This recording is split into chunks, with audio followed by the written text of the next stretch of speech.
आप सभी को जीवित पुत्रिका व्रत की हार्दिक शुभकामनाएं। जय श्री राधे। आप सभी का स्वागत है कथातिथि चैनल में। संतान की सुरक्षा, स्वास्थ्य, दीर्घायु और समृद्धि की मंगल कामना को पूर्ण करने वाला लोक पर्व है जीवित पुत्रिका व्रत। हर व्रत की तरह ही इस व्रत की भी कई पौराणिक कथाएं हैं। आज आप सुनेंगे जीवित पुत्रिका व्रत की 3 पौराणिक कथाएं।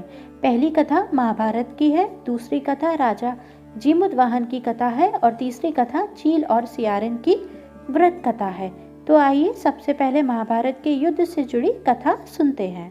इस पौराणिक कथा के अनुसार जब महाभारत का युद्ध हुआ तो द्रोणाचार्य का वध करने के लिए पांडवों ने अश्वत्थामा नाम का हाथी मारा गया ऐसी अफवाह फैला दी। चारों तरफ फैली इस खबर को सुनकर अश्वत्थामा के पिता द्रोणाचार्य ने शोक में अपने अस्त्र डाल दिए। तब द्रौपदी के भाई धृष्टद्युम्न ने उनका वध कर दिया। इसके कारण प्रतिशोध के लिए अश्वत्थामा ने रात्रि के अंधेरे में पांडव समझकर उनके 5 पुत्रों की हत्या कर दी। इसके कारण पांडवों को अत्यधिक क्रोध आ गया।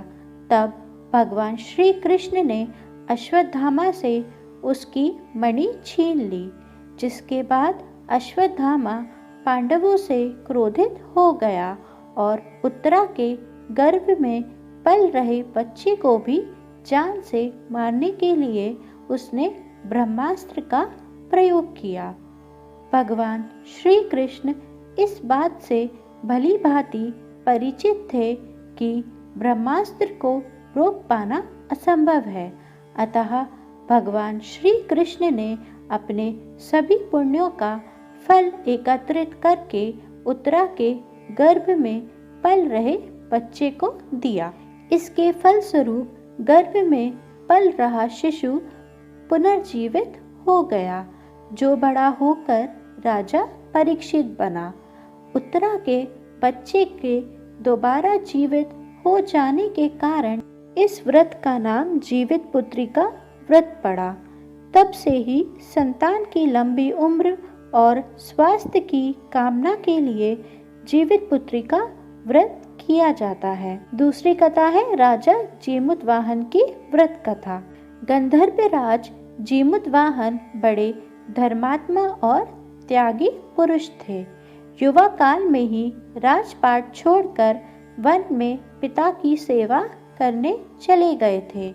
एक दिन भ्रमण करते हुए उन्हें नाग माता मिली। जब जीमुतवाहन ने उनके विलाप करने का कारण पूछा तो उन्होंने बताया कि नागवंश गरुड़ से काफी परेशान है। नागवंश की रक्षा करने के लिए नागों ने गरुड़ से समझौता किया कि वे प्रतिदिन उसे एक नाग खाने के लिए देंगे और इसके बदले वो हमारा सामूहिक शिकार नहीं करेगा। इस प्रक्रिया में आज उसके पुत्र को गरुड़ के सामने जाना है।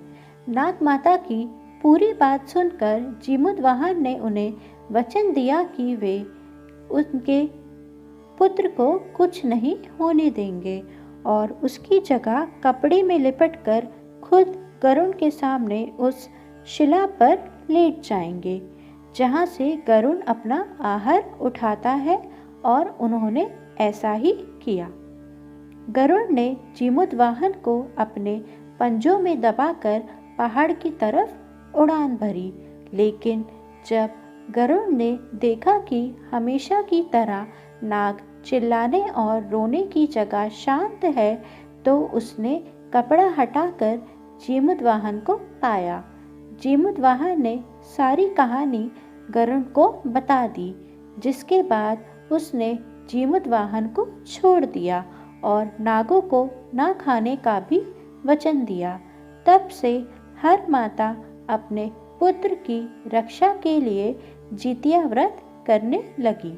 तीसरी कथा है चील और सियारिन की व्रत कथा। नर्मदा नदी के पास एक नगर था, कंचनवटी। उस नगर के राजा का नाम मलयकेतु था। नर्मदा नदी के पश्चिम में बालूहटा नाम की मरुभूमि थी, जिसमें एक विशाल पाकड़ के पेड़ पर एक चील रहती थी। उसी पेड़ के नीचे एक सियारिन भी रहती थी। दोनों पक्की सहेलियां थीं। दोनों ने कुछ महिलाओं को देखकर जितिया व्रत करने का संकल्प लिया और दोनों ने भगवान श्री जीमूतवाहन की पूजा और व्रत करने का प्रण ले लिया। लेकिन जिस दिन दोनों को व्रत रखना था, उसी दिन शहर के एक बड़े व्यापारी की मृत्यु हो गई और उसका दाह संस्कार उसी मरुस्थल पर किया गया। सियारिन को अब भूख लगने लगी थी। मुर्दा देखकर वह खुद को रोक न सकी और उसका व्रत टूट गया। पर चील ने संयम रखा और नियम व श्रद्धा से अगले दिन व्रत का पारण किया। फिर अगले जन्म में दोनों सहेलियों ने ब्राह्मण परिवार में पुत्री के रूप में जन्म लिया। उनके पिता का नाम भास्कर था। चील बड़ी बहन बनी और उसका नाम शीलवती रखा गया। शीलवती की शादी बुद्धिसेन के साथ हुई। सियारिन छोटी बहन के रूप में जन्मी और उसका नाम कपूरावती रखा गया। उसकी शादी उस नगर के राजा मलायकेतु से हुई। अब कपूरावती कंचनपटी नगर की रानी बन गई। भगवान जीमूतवाहन के आशीर्वाद से शीलवती के 7 बेटे हुए, पर कपूरावती के सभी बच्चे जन्म लेते ही मर जाते थे। कुछ समय बाद शीलवती के 7 पुत्र बड़े हो गए।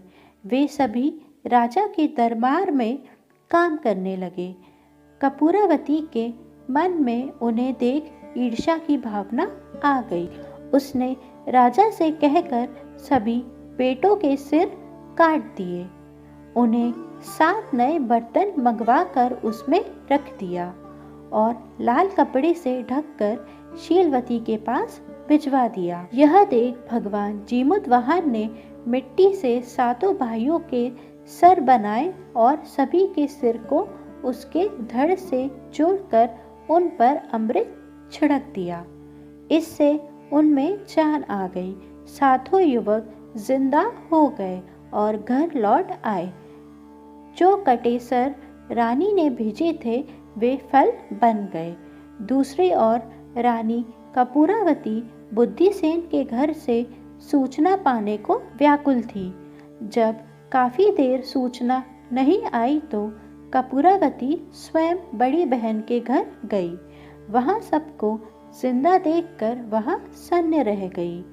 जब उसे होश आया तो बहन को उसने सारी बात बताई। अब उसे अपनी गलती पर पछतावा हो रहा था। भगवान जीवितावाहन की कृपा से शीलवती को पूर्व जन्म की बातें याद आ गई। वह कपूरावती को लेकर उसी पाकड़ के पेड़ के पास गई और उसे सारी बात बताई। कपूरावती बेहोश हो गई और मर गई। जब राजा को इसकी खबर मिली तो उन्होंने उसी जगह पर जाकर पाकड़ के पेड़ के नीचे कपूरावती का दाह संस्कार कर दिया। प्रत्येक वर्ष पितृपक्ष के मध्य में आने वाले इस व्रत में अपने पुत्रों की लंबी आयु के लिए माताएं अपने पूर्वजों और जीमूतवाहन को सरसों का तेल और खल्ली चढ़ाती हैं। चील और सियारिन की मिट्टी व गाय के गोबर से प्रतिमा बनाकर उनकी पूजा की जाती है और उन्हें चूड़ा दही चढ़ाया जाता है। उसके बाद पूरे विधि विधान से जीमूतवाहन की पूजा की जाती है और व्रत रखा जाता है। अगर आपको यह वीडियो पसंद आया हो तो मेरे वीडियो को लाइक और चैनल को सब्सक्राइब ज़रूर करें। जय श्री राधे।